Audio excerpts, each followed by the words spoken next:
Hello friends, welcome to Edutopper. Aastha IAS के science के set के साथ हम आपके सामने उपस्थित हैं, जो 67 बीपीएससी के लिहाज से बहुत ही महत्वपूर्ण है। फ्रेंड्स, इसके पहले भी हमने परफेक्शन आईएएस के सेट्स को अपलोड किया है, साथ ही साथ आस्था आईएएस का भी पॉलिटी का एक सेट आपके लिए चैनल की प्लेलिस्ट में पड़ा हुआ है, आप उसे कभी भी जाके देख सकते हैं। तो उठाइए कॉपी और कलम और हमारे साथ शुरू हो जाइए इस सेट को सॉल्व करने में। फिर कमेंट बॉक्स में सेट के इस वीडियो के अंत में ज़रूर बताइएगा हमें कि आपने कितने प्रश्न कुल सही किए। ठीक है, साथ ही साथ उम्मीद करते हैं कि आप हमारे इस चैनल को सब्सक्राइब भी कर लें। सब्सक्राइब करने के साथ साथ हमारे मेहनत को साकार करें, लाइक करें, शेयर करें और कमेंट करके ज़रूर बताएं कि हमें कौन से और सुधार आप देखना चाहते हैं, कौन से नए तरह के वीडियो आप चाहते हैं, किसी तरह की कोई इम्प्रूवमेंट की आपको ज़रूरत हो तो आप हमें फीडबैक ज़रूर दें। तो शुरू करते हैं आज के इस सेट को हम लोग। हमारा पहला प्रश्न है कि अंतरिक्ष विभाग का मुख्यालय कहाँ स्थित है। देखिए, अंतरिक्ष विभाग का मुख्यालय स्थित है सी बेंगलोर में। दूसरा प्रश्न है कि परमाणु ऊर्जा का मुख्यालय कहाँ है। परमाणु ऊर्जा का मुख्यालय है बी मुंबई में। तीसरा प्रश्न है हमारा कि बायोटेक प्राइड क्या है। देखिए, बायोटेक प्राइड है जैव प्रौद्योगिकी अनुसंधान बायोटेक प्राइड है।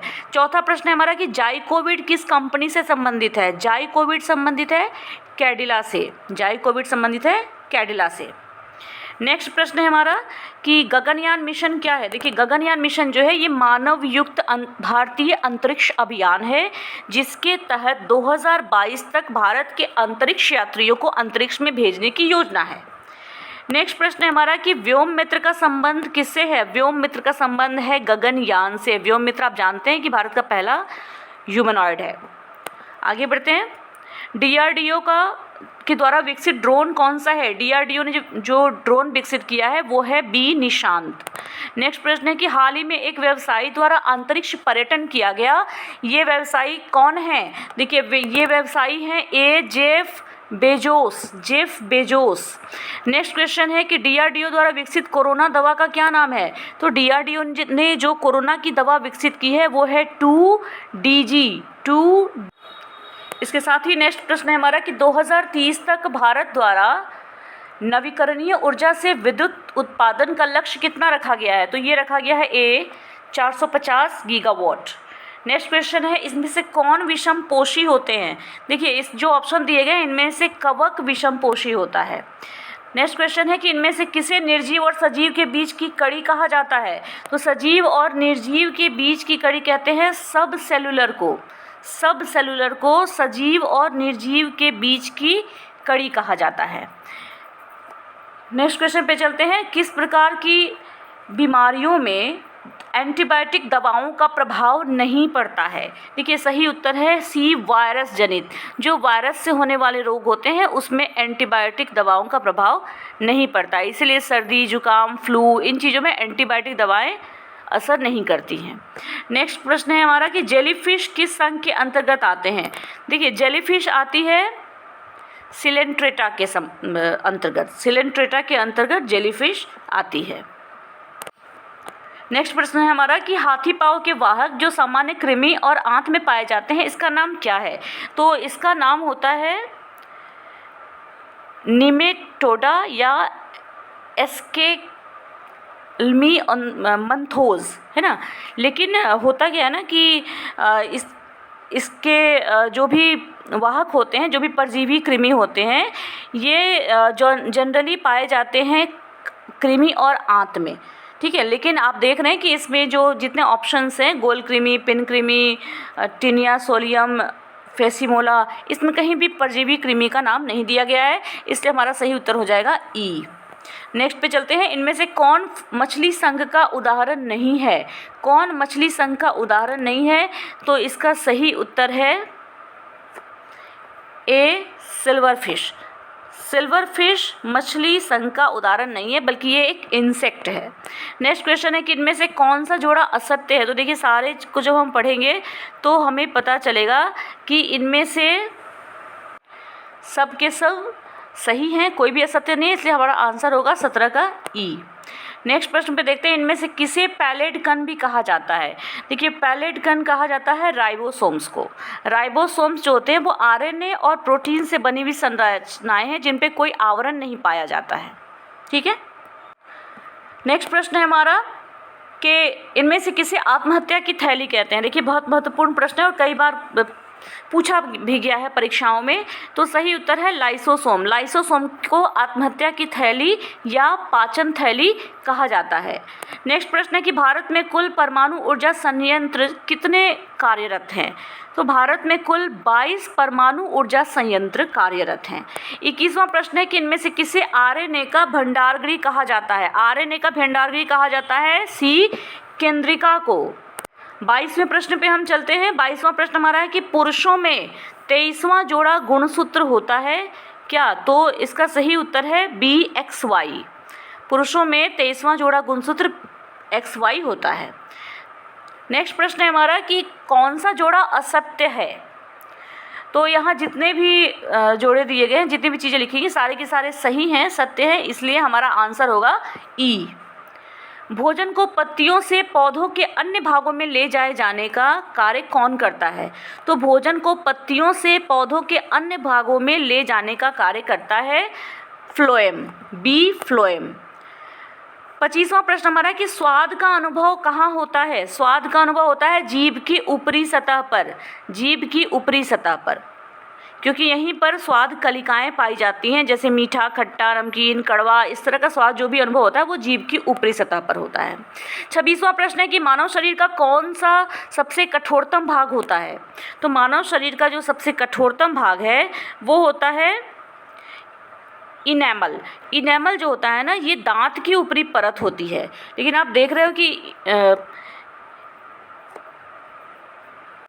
यहाँ पे जितने भी ऑप्शंस हैं इनमें सही है ए इनेमल। आगे बढ़ते हैं। इनमें से किसे कार्बोहाइड्रेट और वसा के लिए पाचक एंजाइम मौजूद होते हैं। किस में मौजूद होते हैं कार्बोहाइड्रेट और वसा के लिए पाचक एंजाइम्स। सही उत्तर है बी। सही उत्तर है बी अग्नाशय रस। आगे बढ़ते हैं। नेक्स्ट क्वेश्चन हमारा है कि सेरिब्रम कहाँ स्थित होता है। देखिए सेरिब्रम स्थित होता है अग्र मस्तिष्क में, ए अग्र मस्तिष्क में। आगे अगले प्रश्न पे चल। इनमें से किस रोग को राजाओं की बीमारी की संज्ञा दी गई है। इसमें से किस रोग को राजाओं की बीमारी की संज्ञा दी गई है। सही उत्तर है ए गठिया। गठिया को राजाओं की बीमारी या धनी लोगों की बीमारी भी कहा जाता है। अगला प्रश्न है हमारा कि इंसुलिन नामक हार्मोन का स्राव कौन सी कोशिका करती है। तो इंसुलिन नामक हार्मोन का स्राव बीटा कोशिकाएं करती हैं, बी बीटा सही उत्तर होगा। अगले प्रश्न पे चलते हैं। नेक्स्ट हमारा प्रश्न है कि कौन सा जोड़ा सत्य सुमेलित नहीं है। तो हम जब देखेंगे तो ये सारे के सारे जोड़े जो हैं वो बिल्कुल सही हैं, इसलिए हमारा आंसर होगा ई। 32वां प्रश्न है प्रकाश संश्लेषण में सर्वाधिक प्रभावकारी रंग कौन सा होता है। तो प्रकाश संश्लेषण में सबसे प्रभावकारी रंग होता है लाल रंग। ठीक है, लाल रंग। नेक्स्ट है कौन से कथन सही सुमेलित नहीं है। तो यहाँ पे हम देखेंगे कि सारे के सारे कथन सही हैं, इसीलिए आंसर हो जाएगा ई। 34वें प्रश्न पे चलते हैं। निम्नलिखित में से किस विटामिन को हार्मोन भी कहा जाता है। देखिए निम्नलिखित में से किस विटामिन को हार्मोन भी कहा जाता है। तो इसका सही उत्तर है विटामिन डी। विटामिन डी को हार्मोन भी कहा जाता है। 35वां प्रश्न है कि कौन सा कथन असत्य है। तो जब हम इन्हें पढ़ेंगे तो हमें पता चलेगा कि सारे कथन ही सत्य हैं, इसलिए आंसर होगा ई। 36वां प्रश्न हमारा कि इनमें से कौन सा जीव स्तनधारी जीव नहीं है। इनमें से कौन सा जीव स्तनधारी जीव नहीं है। सही उत्तर है डी डायटम। डायटम एक कोशिकीय शैवाल है जिसका उपयोग पानी में डूबने से हुई मृत्यु का पता लगाने में किया जाता है। 37वां प्रश्न है शाकाहारी किस पोषण के अंतर्गत आते हैं। तो शाकाहारी पोषण स्तर 2 में आते हैं, क्योंकि ये अपना भोजन मुख्य रूप से पौधों से प्राप्त करते हैं, इसलिए इनको प्राथमिक उपभोक्ता कहते हैं। अगले प्रश्न पे चलते हैं। तो हमारा अगला 38वां प्रश्न है कि जैव अपघटक क्या होते हैं। जैव अपघटक शाकाहारी होते हैं। 39वां प्रश्न हमारा है कि मानव एवं जैव मंडल कार्यक्रम कब शुरू किया गया। मानव एवं जैव मंडल कार्यक्रम का प्रारंभ किया गया था 1971 ईस्वी में।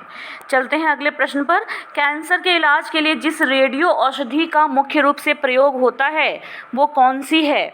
इसका सही उत्तर है CO60। 41वां प्रश्न है कौन से जोड़े सही सुमेलित नहीं हैं। तो ये जितने भी जोड़े हैं ये सब के सब सही सुमेलित हैं। नेक्स्ट प्रश्न है अफीम किससे प्राप्त किया जाता है।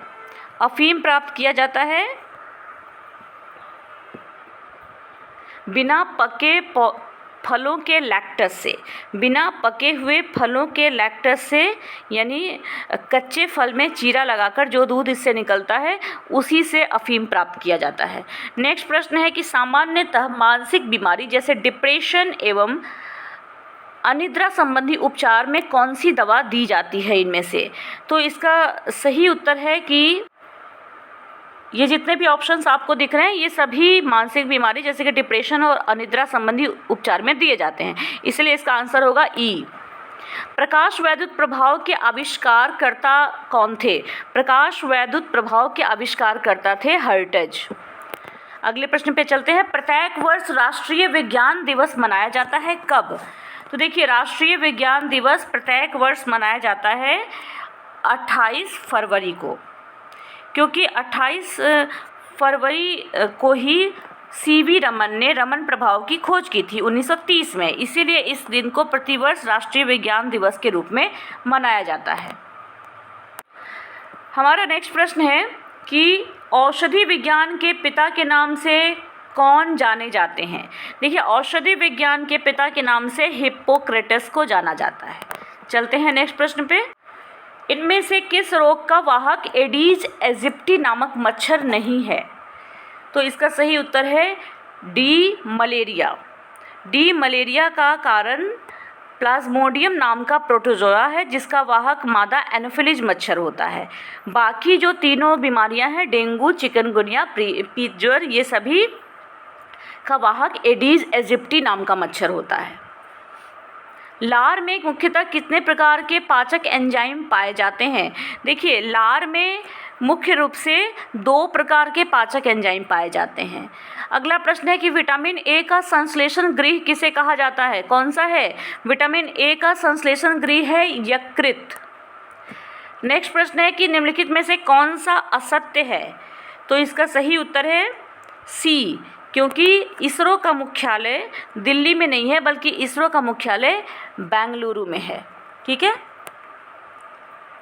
नेक्स्ट प्रश्न पे चलते हैं। नेक्स्ट प्रश्न हमारा है कि मनुष्य के आहार नाल की लंबाई कितनी होती है।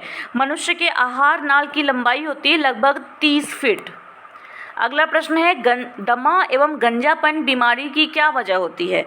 तो दमा और गंजापन की बीमारी की वजह होती है कवक। ये कवक जनित रोग है। नेक्स्ट पे चलते हैं। विश्व का सबसे बड़ा पुष्प कौन सा होता है। विश्व का सबसे बड़ा पुष्प होता है रफलेसिया। नेक्स्ट प्रश्न है हृदय का पहला प्रतिस्थापन किसके द्वारा किया गया था। हृदय का जो पहला ट्रांसप्लांट किया गया था, प्रतिस्थापन किया गया था, ये किया गया था डॉक्टर क्रिश्चियन बर्नार्ड के द्वारा। डॉक्टर क्रिश्चियन बर्नार्ड के द्वारा। ये दक्षिण अफ्रीका के एक प्रसिद्ध सर्जन थे। नेक्स्ट पे चलते हैं। हर गांव तक ऑप्टिकल फाइबर लाइन पहुंचाने की योजना किसकी है। सही उत्तर है बी, भारत नेट की। नेक्स्ट प्रश्न है मानव पोषण के लिए टमाटर बहुल स्रोत है किस चीज़ का। तो मानव पोषण के लिए टमाटर साइट्रिक अम्ल का एक बहुल स्रोत है। महिलाओं में पुरुषों जैसे लक्षण दिखना क्या कहलाता है। तो महिलाओं में पुरुषों जैसे लक्षण दिखना कहलाता है विरिलिज्म। विरिलिज्म। अगले प्रश्न पे चलते हैं। ठोस से द्रव बनने की प्रक्रिया क्या कहलाती है। ठोस से द्रव बनने की प्रक्रिया कहलाती है ए, गलन। वहीं अगर हम वाष्पीकरण की बात करें तो द्रव से गैस बनने की प्रक्रिया वाष्पीकरण कहलाती है और ठोस से जब डायरेक्ट गैस बनता है तो उसको ऊर्ध्वपातन कहते हैं। ठोस से डायरेक्ट गैस बनता है उसको कहते हैं ऊर्ध्वपातन। नेक्स्ट पे चलते हैं। सामान्यतः आदर्श गैस किसे कहा जाता है? आदर्श गैस किस तरह की गैस को कहा जाता है? तो असल में होता क्या है कि आदर्श गैस जो होती है वो काल्पनिक गैस होती है, ठीक है। और ये गैस बॉयल, गैस चार्ल्स और गैस आवोगाड्रो सभी के नियम का पालन करती है, इसलिए इसका सही उत्तर होगा ई। नेक्स्ट प्रश्न पे चलते हैं। पीने योग्य पानी के बारे में कौन सा असत्य है? देखिए, पीने योग्य पानी के बारे में आप देखेंगे कि इसका पीएच मान जो होता है वो 7 होता है, ठीक है। और साथ ही साथ इसका स्वाद ना अम्लीय होता है ना क्षारीय होता है, तो इसका जो सही उत्तर है वो होगा ई। नेक्स्ट पे चलते हैं। किसी तत्व के रासायनिक गुण कौन तय करता है? तो किसी भी तत्व के रासायनिक गुणों को तय करती है इसकी इलेक्ट्रॉन की संख्या। नेक्स्ट प्रश्न है, व्यतिकरण के उदाहरण किसे कहा जाएगा इसमें से? तो जितने भी ऑप्शन हैं इनको आप पढ़ेंगे तो ये सारे के सारे व्यतिकरण के ही उदाहरण हैं। अगला प्रश्न है कि इंद्रधनुष बनने का क्या कारण है? इंद्रधनुष बनने का कारण है अपवर्तन और परावर्तन। अपवर्तन और परावर्तन। नेक्स्ट प्रश्न है हमारा कि बेलनाकार लेंस का प्रयोग किस दृष्टि दोष में किया जाता है? बेलनाकार लेंस का प्रयोग किया जाता है अबिंदुकता में। अबिंदुकता में इसमें क्या होता है ना कि आँखों की वक्रता में सममिति में कमी होने पर यह दोष उत्पन्न होता है। इसी के निवारण के लिए बेलनाकार लेंस का प्रयोग करते हैं। अगला प्रश्न है हमारा कि बिहार सरकार के प्रमुख ऐप इसमें से कौन से हैं? बिहार सरकार का प्रमुख ऐप इसमें से कौन सा है? तो देखिए, इनमें इंद्रव्रज, इसके अलावा संजीवन, हिट कोविड, ये सभी बिहार सरकार के ऐप हैं। संजीवन ऐप का भी नाम आपने सुना होगा। तो ये सभी हैं, इसलिए यहाँ पे ई सही ऑप्शन होगा। नेक्स्ट क्वेश्चन है कि हृदय गति मापने हेतु कौन सा यंत्र प्रयोग किया जाता है? हृदय गति मापने के लिए जो यंत्र प्रयोग किया जाता है वो है कार्डियोग्राम। कार्डियोग्राम। नेक्स्ट प्रश्न है कि प्रकाश वर्ष क्या होता है? तो प्रकाश वर्ष होता है प्रकाश द्वारा एक वर्ष में चली गई दूरी, उसको प्रकाश वर्ष कहते हैं। नेक्स्ट है सूची 1 को सूची 1 को सूची 2 से सुमेलित करना है। तो जब आप इसको सुमेलित करेंगे तो आपको पता चलेगा कि ऑप्शन सी जो है वो सही है। क्यों? क्योंकि उच्च वेग है मैक, तरंग दैर्घ्य एंगस्ट्रॉम, दाब है पास्कल और ऊर्जा है जूल। अगले प्रश्न पे चलते हैं। निम्नलिखित में से कौन सा कथन सही नहीं है? देखिए, इसमें कौन सा कथन सही नहीं है तो हम देखेंगे कि सारे के सारे कथन इसमें असत्य हैं, सभी के सभी गलत हैं, इसलिए आंसर होगा ई। नेक्स्ट है त्वरण का एसआई मात्रक क्या होता है? तो त्वरण का एसआई मात्रक जो होता है ये होता है मीटर प्रति सेकेंड स्क्वायर। नेक्स्ट प्रश्न है कि जार्विक 7 क्या है? देखिए, जार्विक 7 क्या है? ये कृत्रिम हृदय है। इसका आविष्कार रॉबर्ट जार्विक ने किया था। अगला प्रश्न है टेफ्लॉन क्या है? टेफ्लॉन फ्लोरोकार्बन है। टेफ्लॉन जो है वो ये फ्लोरोकार्बन है। चलते हैं नेक्स्ट प्रश्न पे। बेंजीन के लिए निम्न में से कौन सा कथन सत्य है? तो बेंजीन के लिए इसमें से आप देखेंगे कि इसमें 12 सिग्मा और 3 पाई बंध होते हैं। नेक्स्ट है किसको वुड स्प्रिट भी कहा जाता है? देखिए, वुड स्प्रिट किसको कहा जाता है? इसमें से मेथिल अल्कोहल को वुड स्प्रिट भी कहा जाता है। अगला प्रश्न है भारत सरकार द्वारा कोरोना के दौरान जिस ऐप का उपयोग किया गया वो कौन सा था? तो भारत सरकार के द्वारा कोरोना के दौरान ऐप यूज किया गया आयुष्मान, ठीक है। नेक्स्ट है शक्कर के किण्वन से क्या बनता है? देखिए, शक्कर के किण्वन से बनता है ethyl alcohol. Ethyl alcohol. Next प्रश्न है प्राकृतिक रबर निम्नलिखित में से किस एक का बहुलक है? कई बार रिपीट हुआ ये प्रश्न है। प्राकृतिक रबर आइसोप्रीन का बहुलक है। नेक्स्ट प्रश्न है कि कौन सा बहुलक बुलेट प्रूफ वस्त्र बनाने में प्रयोग किया जाता है? बुलेट प्रूफ वस्त्र बनाने में प्रयोग किया जाता है पॉलीएमाइड। पॉलीएमाइड नाम का बहुलक बुलेट प्रूफ वस्त्र बनाने में प्रयोग किया जाता है। नेक्स्ट प्रश्न है कि खारे पानी को शुद्ध पानी में परिवर्तित करने की प्रक्रिया को क्या कहते हैं? इसे कहते हैं उत्क्रम परासरण। उत्क्रम परासरण। 80 प्रश्न है हमारा कि विश्व का सबसे तेज सुपर कंप्यूटर कौन सा है? विश्व का सबसे तेज सुपर कंप्यूटर है जापान के द्वारा बनाया गया फुगाकू। नेक्स्ट प्रश्न है सोने को घोला जा सकता है किसमें? तो सोने को आप देखिए कि किसमें घोला जा सकता है, तो इसका जो सही उत्तर होगा वो है ई, इनमें से कोई नहीं। नेक्स्ट है माइका। माइका क्या है? देखिए माइका क्या है? माइका ऊष्मा का चालक और विद्युत का कुचालक है। माइका ऊष्मा का चालक और विद्युत का कुचालक है। मोती के मुख्य अवयव कौन है? तो मोती के मुख्य अवयव होते हैं कैल्शियम कार्बोनेट। भारी पानी वह होता है जिसमें, इसका आंसर है हाइड्रोजन का स्थान आइसोटोप ले लेता है। नेक्स्ट क्वेश्चन है कि किसे भविष्य के ईंधन के रूप में जानते हैं? तो भविष्य के ईंधन के रूप में हाइड्रोजन को जाना जा रहा है। अगला है कि मसालों के बागान के नाम से कौन सा राज्य प्रसिद्ध है? मसालों के बागान के नाम से प्रसिद्ध है केरल। चारकोल रॉट रोग जो होता है वो किस तरह के पौधों में पाया जाता है? तो ये पाया जाता है सोयाबीन के पौधों में, मकई के पौधों में, सूर्यमुखी के पौधों में, इसलिए आंसर होगा ई। कांच को बनाने में कौन से तत्व को शामिल नहीं किया जाता? देखिए कांच को बनाने में जिस तत्व को शामिल नहीं किया जाता है वो इसमें से वो कोई भी तत्व नहीं है, इसलिए इसका जो उत्तर होगा वो होगा ई। आगे चलते हैं। निम्नलिखित पदार्थों में कौन सा पदार्थ खाने की वस्तुओं के परीक्षण में प्रयोग होता है? तो देखिए खाने की वस्तुओं के परीक्षण में प्रयोग होने वाला पदार्थ है sodium benzoate. Sodium benzoate. Next प्रश्न है हमारा कि ऑक्सीजन सिलेंडर में किस निष्क्रिय गैस का उपयोग किया जाता है? ऑक्सीजन सिलेंडर में उपयोग किया जाता है हीलियम का। अगले प्रश्न पे चलते हैं। भारत का सबसे तेज सुपर कंप्यूटर कौन सा है? देखिए अभी हमने कुछ देर पहले बात की थी सबसे तेज सुपर कंप्यूटर की, लेकिन भारत के सबसे तेज सुपर कंप्यूटर की अगर हम बात करें तो ये कौन सा है? ये है बी परम सिद्धि। नेक्स्ट प्रश्न है पीतल के बर्तनों को कलई करते समय गर्म बर्तन की सफाई के लिए प्रयोग किए जाने वाले अमोनिया क्लोराइड चूर्ण से निकलने वाला धुआं किसका होता है? ये होता है अमोनिया एवं हाइड्रोक्लोरिक अम्ल का। अमोनिया एवं हाइड्रोक्लोरिक अम्ल का। नेक्स्ट प्रश्न है कि यदि 10 वाट के 10 बल्ब 10 घंटे तक जलाया जाए तो कुल ऊर्जा की खपत कितनी होगी?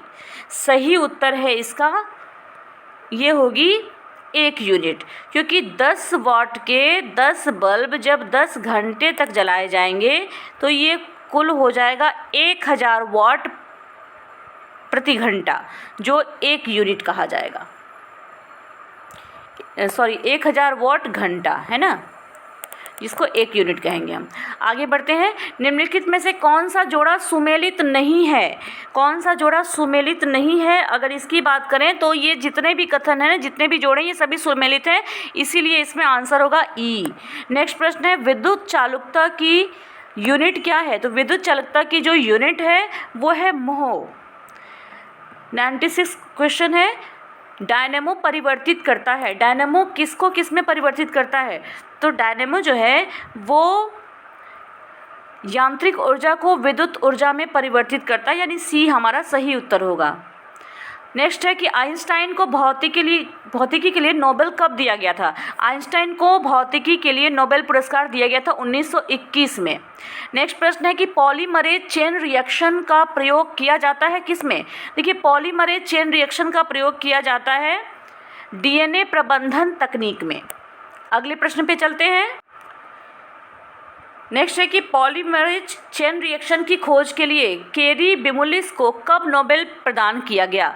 तो ये नोबेल इनको प्रदान किया गया था 1993 में। 100वां प्रश्न है हमारा कि संवेग भौतिक राशियों का गुणनफल है।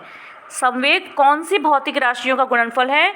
तो संवेग है द्रव्यमान और वेग का गुणनफल। नेक्स्ट प्रश्न देखते हैं, किस देश के द्वारा सबसे पहले व्यावसायिक 5G नेटवर्क की शुरुआत की गई? तो व्यावसायिक 5G नेटवर्क की शुरुआत की गई है दक्षिण कोरिया के द्वारा सबसे पहले। इसके बाद जापान और अमेरिका ने शुरू किया था। नेक्स्ट प्रश्न है कि 200 ग्राम के पदार्थ पर 1 न्यूटन बल लगने पर कितना प्रवेग उत्पन्न होगा?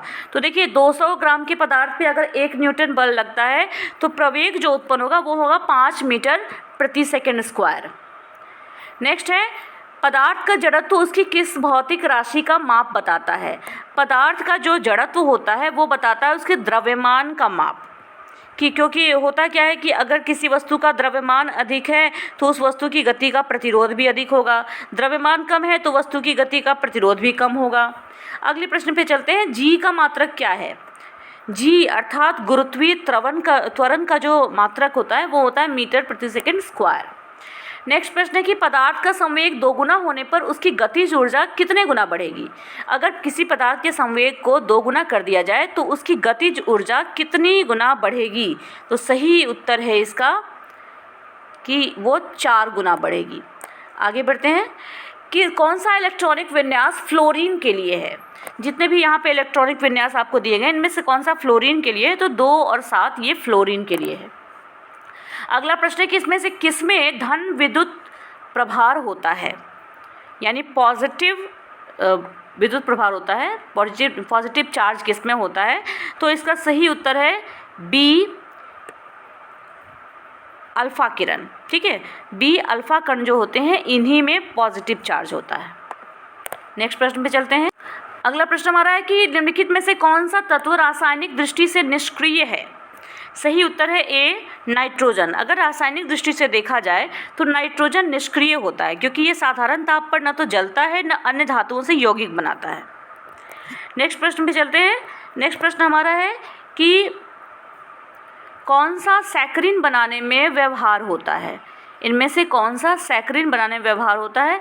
सही उत्तर है हमारा टाइलून। सही उत्तर है बी टाइलून। नेक्स्ट है, दूसरे वृक्ष की शाखा पर उगने वाली वनस्पति कौन सी होती है? तो ये होती है ए ऑर्किड। ये दूसरे वृक्ष की शाखा पर उगती है।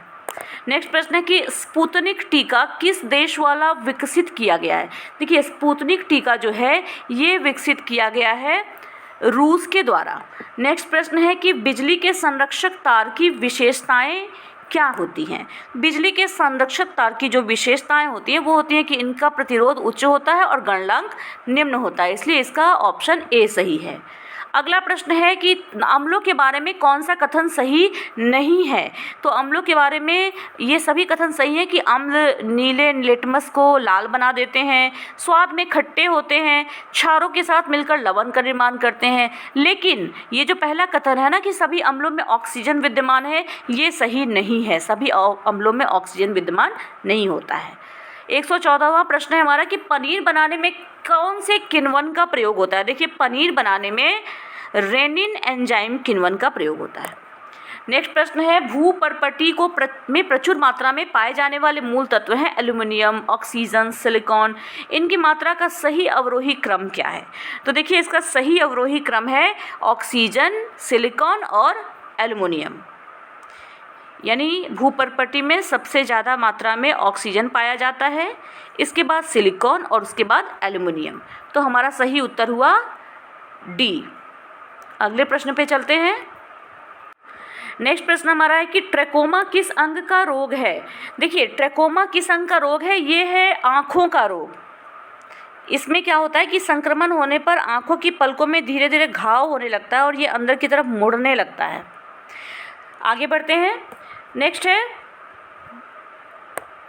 छोटे छोटे ग्रहों का ऐसा समुदाय जो एक पट्टा बनकर सूर्य की परिक्रमा करता रहता है, इसे किस नाम से जाना जाता है? इसे जाना जाता है ग्रहिकाओं के नाम से।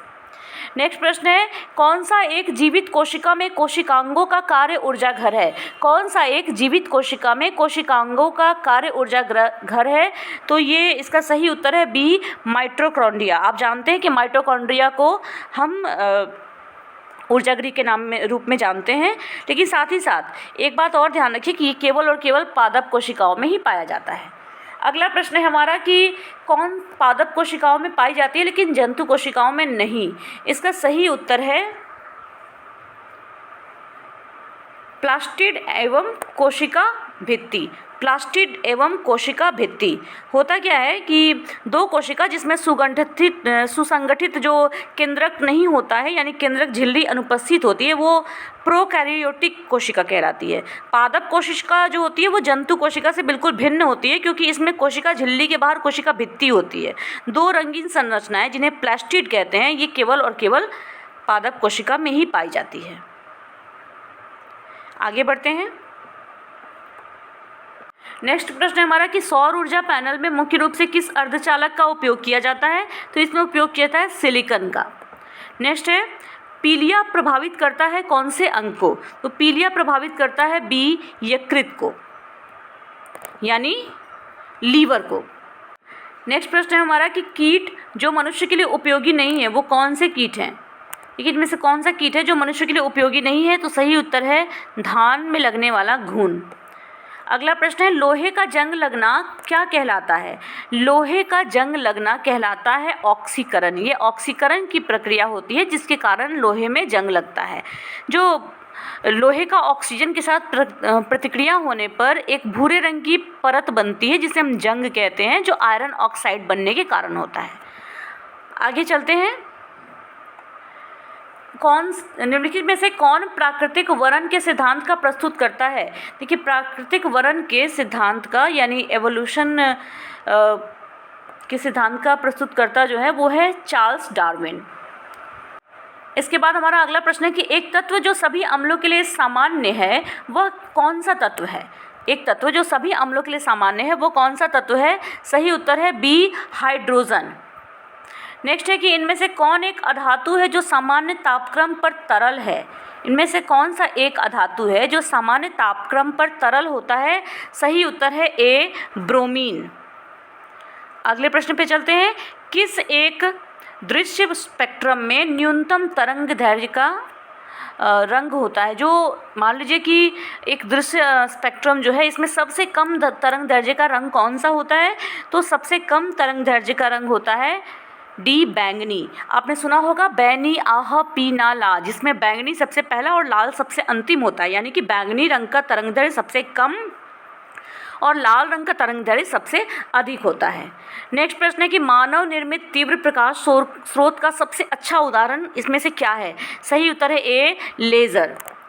नेक्स्ट है संगीत ध्वनि और शोर के बीच का अंतर किस में निकाला जाता है। तो संगीत ध्वनि और शोर के बीच का अंतर पिच में निकाला जाता है। नेक्स्ट प्रश्न है कि हाइड्रोजन एक बेहतर ईंधन है क्यों। हाइड्रोजन के बेहतर ईंधन होने के कारण ये है ना कि एक तो एक ये ठोस द्रव गैस तीनों में पाया जाता है, इसकी दहन क्षमता भी अधिक होती है, कार्बन का उत्सर्जन भी कम होता है, काफ़ी हल्का होता है ये। तो इस तरीके से इसका आंसर होगा ई। नेक्स्ट प्रश्न पे चलते हैं। तापक्रम बढ़ने के साथ ही ध्वनि की गति का क्या होता है। ये बढ़ती है या घटती है। सही उत्तर है ये बढ़ती है। नेक्स्ट प्रश्न है कि जल में से लकड़ी का एक टुकड़ा जब तैर रहा है, अगर हम इस जल को गर्म करें तो लकड़ी के टुकड़े के साथ क्या होगा। सही उत्तर ये है कि ये थोड़ा सा उठ जाएगा।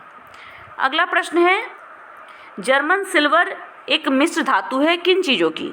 तो जर्मन सिल्वर मिश्र धातु है तांबा, जस्ता और निकेल की, यानी सही उत्तर है सी। अगले प्रश्न पे चलते हैं।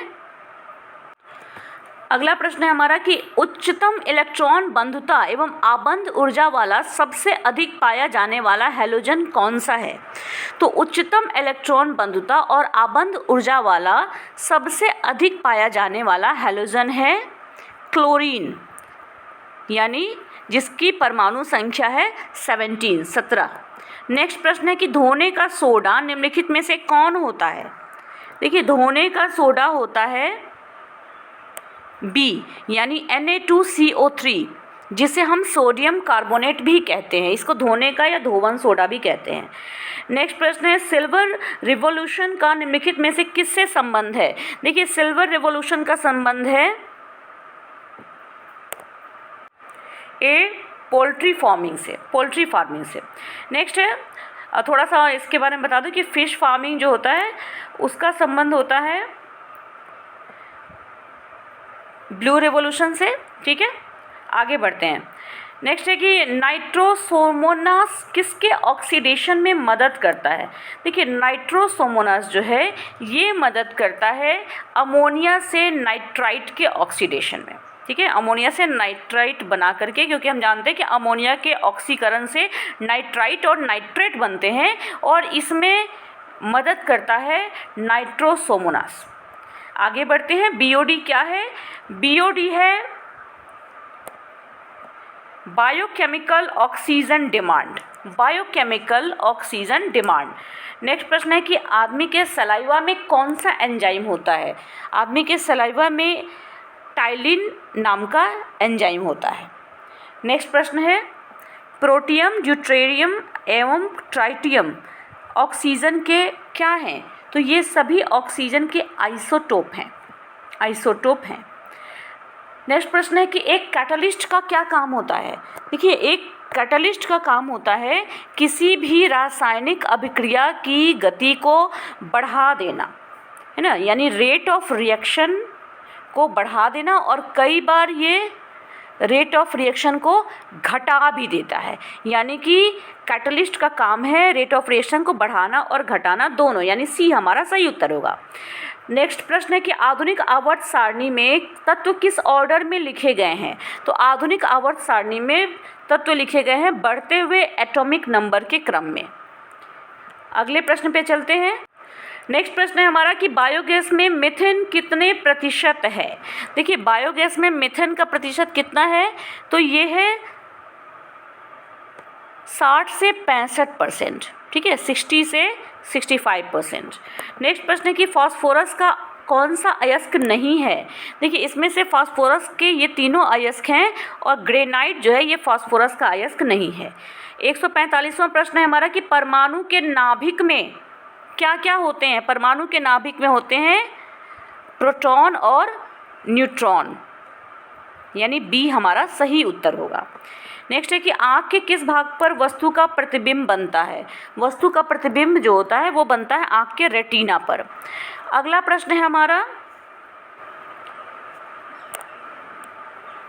कि समतल दर्पण में प्रतिबिंब जो बनता है वो कैसा प्रतिबिंब बनता है। ये बनता है सीधा और आभासी प्रतिबिंब। नेक्स्ट है ऑप्टिकल फाइबर कार्य करता है। तो ऑप्टिकल फाइबर कार्य करता है प्रकाश का पूर्ण आंतरिक परावर्तन का। नेक्स्ट प्रश्न है हमारा चंद्रयान 2 द्वारा चंद्रमा के क्रेटर की तस्वीर खींचा गया, उस तस्वीर का नाम किस वैज्ञानिक के नाम पर रखा गया। बहुत महत्वपूर्ण प्रश्न है। सही उत्तर है डॉक्टर विक्रम साराभाई के नाम पर। नेक्स्ट है इंद्रधनुष के किनारों के रंग जो होते हैं वो क्या होते हैं। इंद्रधनुष के किनारों के रंग होते हैं बैंगनी और लाल। मैंने अभी भी आपको बताया बैनी आह पीना ला, यानी बैंगनी से शुरू करके लाल तक समाप्त होता है। ठीक है, तो फ्रेंड्स इसके साथ ही हमारे 150 प्रश्नों की ये श्रृंखला जो है, ये जो सेट है साइंस का, ये ख़त्म होता है। इसके साथ ही हमने अभी तक आपके लिए लगभग 5 सेट अपलोड कर दिए हैं जो कि अलग अलग विषयों के हैं। करेंट अफेयर्स का एक अलग सीरीज हमारा चल ही रहा है, और साथ ही साथ हमारे साथ बने रहिए और बताइए कि आपने कितने आंसर्स इसमें से सही किए। अगर कोई आपका स्पेशल फीडबैक है तो हमें ज़रूर दीजिए। साथ ही अगर आपको पीडीएफ की ज़रूरत है तो पीडीएफ का एक हमारा एक ग्रुप है टेलीग्राम का, जिसका लिंक इस वीडियो के डिस्क्रिप्शन बॉक्स में आपके लिए दिया गया है। तो आप वहाँ जा कर के इस ग्रुप को ज्वाइन करें जहाँ आपको ये सारे टेस्ट की पीडीएफ मिल जाएगी। Thank you.